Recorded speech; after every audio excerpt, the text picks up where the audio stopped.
that's it. Let's start the chapter. Next topic is minorities and marginalization. The term minority refers to the community numerically less in number in relation to the rest of the population. Minorities जो होती हैं बेटा, minority community वो होती है जो मतलब कि संख्या में नंबर में कम होते हैं, जिनके लोग पॉपुलेशन जिनकी कम होती है. They are often more vulnerably and likely to be dominated and oppressed by the majority. और ज़्यादातर ये क्या है कि मतलब इनको क्या किया जाता है, डोमिनेट किया जाता है जो मेजॉरिटी वाले ग्रुप होते हैं उनके द्वारा. Therefore their interests have to be protected as the lack of the strength in number many influence their access to resources, opportunities and power. अब नंबर में कम होते हैं ये लोग, तो इसलिए इन्हें मतलब जो रिसोर्सेज हैं, अपॉर्चुनिटी है या पावर है, वो मेजॉरिटी के बराबर नहीं मिल पाती है. The Indian constitution provides for the protection of minority communities against the possibility of being culturally dominated by the majority. ये लोग भी सोसाइटी के साथ जुड़कर रहें या मेजॉरिटी के बराबर रहें, इसलिए इनको इंडियन जो कॉन्स्टिट्यूशन है वो कुछ प्रोटेक्शन देता है.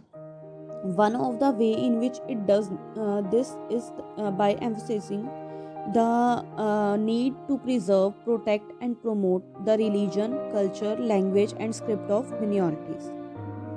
एक जो वे है जिसके अकॉर्डिंग इंडियन कॉन्स्टिट्यूशन करता है, इनको प्रोटेक्शन देता है, उसके अकॉर्डिंग इंडियन कॉन्स्टिट्यूशन ये ध्यान रखता है कि उनकी जो नीड्स हैं वो पूरी हों, जो रिलीजन है उनका वो प्रमोट हो, कल्चर, लैंग्वेज, स्क्रिप्ट, ये सब इन चीज़ों का भी ध्यान रखता है. Next is other backward classes, जिसको ओबीसी भी बोलते हैं. द अदर बैकवर्ड क्लासेस में be broadly defined group which suffer from lack of adequate opportunity for development, specially in economic sphere and in matter of health, housing and education. Backward classes जो हैं बेटा, उनको इस प्रकार define किया जा सकता है कि ये ग्रुप जो हैं वो शुरू से ही मतलब इनको अपॉर्चुनिटी पूरी नहीं मिल पाई है डेवलपमेंट के लिए, और specially in economic sphere, in matter of health, housing and education. इन सभी चीज़ों में इनको पूरी डेवलपमेंट करने की अपॉर्चुनिटी नहीं मिल पाई है. इसलिए हमेशा ही हम कह सकते हैं कि सोसाइटी के एक जो मेजॉरिटी का ग्रुप है उससे हमेशा ही अलग रहा है. Such backwardness is measured in terms of low level of income. उनकी जो बैकवर्डनेस है वो इस लेवल से नापी जा सकती है इस टर्म से कि जो उनकी लेवल का जो उनकी इनकम का लेवल है जो वो हमेशा कमाते हैं वो बहुत ही लो होता है. द एक्सटेंट ऑफ इलिटरेसी, अनपढ़ होते हैं वो, and the low standard of life demonstrated bye poor leaving condition. उनकी जो कंडीशन होती है वो बिल्कुल मतलब हम कह सकते हैं कि पुअर होती है, बहुत ही गरीब तरीके से वो अपना मतलब जो अपना लाइफ है वो स्पेंड करते हैं, क्योंकि उनके पास मतलब बहुत ही कम होता है जो वो कमाते हैं. दे आर दस सोशली और एजुकेशनली डिसएडवांटेज कास्ट. इसलिए वो इसको सोशली और एजुकेशनली मतलब जो है हमेशा से ही पिछड़ा रहा है ये group. In 1953, the government appointed the first backward class commission under काका कालेकर.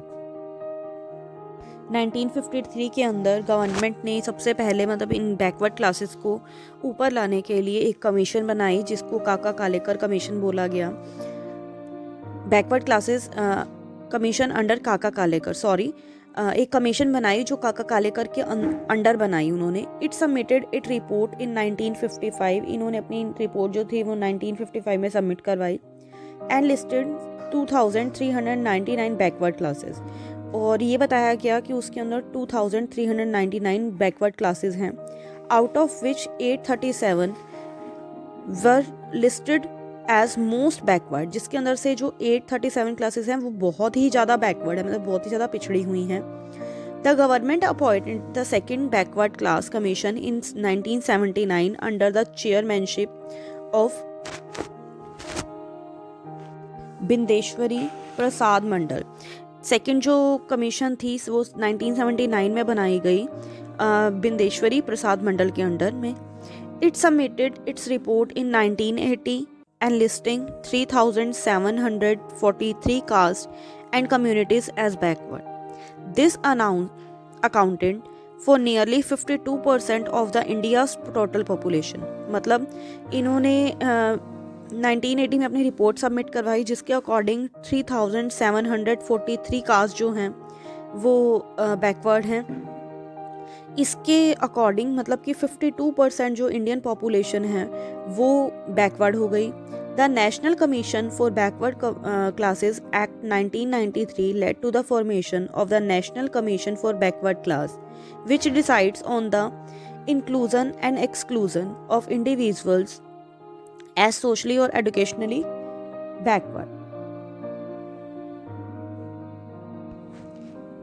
1993 के national commission of backward classes act के अकॉर्डिंग एक फॉर्मेशन की गई national commission for backward classes की which decides on the inclusion and exclusion, जिसने ये decide किया कि सोशली और एजुकेशनली बेसिस के ऊपर जो बैकवर्ड हैं उनको इसके अंदर इस कैटेगरी के अंदर रखना है या नहीं रखना. It deals with complaints regarding issue concerning the backward classes. The commission was given a constitutional status with the passing of the 123rd Constitution Amendment Bill in 2018. इस कमीशन को 123rd Constitution Amendment Bill के according मतलब 123वें संविधान संशोधन के according constitutional status दे दिया गया. Social inequality and poverty.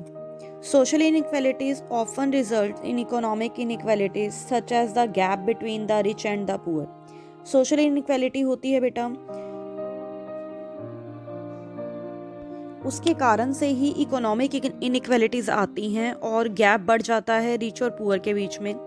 In a society those who have low social status are looked down upon. They do not have adequate resources to receive education and improve their lot. उनके पास पूरे resources नहीं होते education लेने के और अपने आप को सुधारने के. So they are often poorly educated and find it hard to get good jobs and improve their economic position. इसलिए क्या होता है कि मतलब वो पुअर होते हैं, उनकी एजुकेशन जो होती है वो बिल्कुल नहीं होती है या बहुत ही कम होती है, इसलिए उनको कोई गुड जॉब्स नहीं मिल पाती हैं, अच्छी जॉब्स नहीं मिल पाती हैं और जो उनकी इकोनॉमिक पोजीशन है वो सुधर नहीं पाती है. In our country centuries of oppressions due to a hereditary caste system has led to the backwardness of the lower caste people. अब हमारी कंट्री के अंदर बहुत टाइम से जो हेरिडिटी है कास्ट की, मतलब जो कास्ट होती है वो एक से दूसरे की ओर जाती है, मतलब एक जनरेशन से दूसरी जनरेशन में जाती है. तो मेन रीज़न जो है वो हम इसको ये भी कह सकते हैं, wealth and knowledge have been concentrated in a few hands mainly the upper caste. पहले के टाइम में क्या था, वेल्थ और नॉलेज जो थी वो अपर कास्ट के हाथों में ही थी और जो लोअर कास्ट थे उनको कुछ भी नहीं समझा जाता था. People belonging to the lower caste are mainly landless labourer and perform manual jobs among others. और जो लोअर कास्ट को बिलोंग करते थे लोग वो ज़्यादातर लैंडलेस होते थे, उनके पास कोई लैंड नहीं होता था, या फिर वो लेबरर्स बन जाते थे, या फिर कोई मतलब जो हायर कास्ट है अपर कास्ट है उनके अंडर में कोई जॉब कर लेते थे. The tribal people who usually live in forest are often displaced from their original habitat due to the various development project of the government. Tribal लोग जो थे उनको वो जहाँ फॉरेस्ट के अंदर शुरू से रह रहे थे उनको वहाँ से भी निकाल दिया गया, क्योंकि डेवलपमेंट प्रोजेक्ट्स जो होते हैं गवर्नमेंट के उसके कारण जो जंगल होते हैं, जो फॉरेस्ट होते हैं उनको काट दिया गया. इसलिए जो ये थे आदिवासी थे, जो ट्राइबल थे, उनको वहाँ से निकाल दिया गया. This adversely affects their crucial livelihood and economic condition. ये चीज़ जो है उनकी जीवन जीने का तरीके को, उनकी इकोनॉमिक कंडीशन को भी हार्म करती है. The compensation provided by the government often fails to act as an adequate replacement. और मतलब बदले में जो ट्राइबल्स को दी गई कंपनसेशन की मतलब उनको प्रोवाइड करवाए गया रिसोर्सेज जो थे वो मतलब उनके लिए कम पड़ी, वो वाले जो प्लान से गवर्नमेंट ने जो चलाए वो फेल हो गए उनके लिए। Marginalisation is closely linked to experiencing several disadvantages such as not having access to education, power sharing and other resources of the nation. Marginalisation जो है उसकी बहुत सारी डिसएडवांटेजेस भी हैं, जैसे एजुकेशन की कमी होना, पावर की कमी होना, रिसोर्सेज की कमी होना। It requires serious concern and initiative from the government to bring them into the mainstream of society. ये बहुत ज़रूरत है कि गवर्नमेंट जो है वो प्लान चलाए या फिर कोई स्कीम चलाए जिसके अकॉर्डिंग उन्हें मेन स्ट्रीम सोसाइटी की मेन स्ट्रीम से जोड़ा जा सके। If marginalisation is allowed to persist, we will never be able to protect and diversity that makes our country unique. We will also fail to realize our constitutional goal of promoting equality and justice for all. अगर marginalization ऐसे ही रहा तो हम हमारी जो diversity है, हमारी जो यूनिटी है, उसको कभी भी प्रोटेक्ट नहीं कर सकेंगे जो हमारी कंट्री को यूनिक बनाती है। We will also fail to realise the constitutional goal of promoting equality and justice for all. और जो हमारे कॉन्स्टिट्यूशन ने हमें राइट दिया है equality and justice for all, ये चीज़ें भी जो हैं वो ख़त्म होकर रह जाएंगी।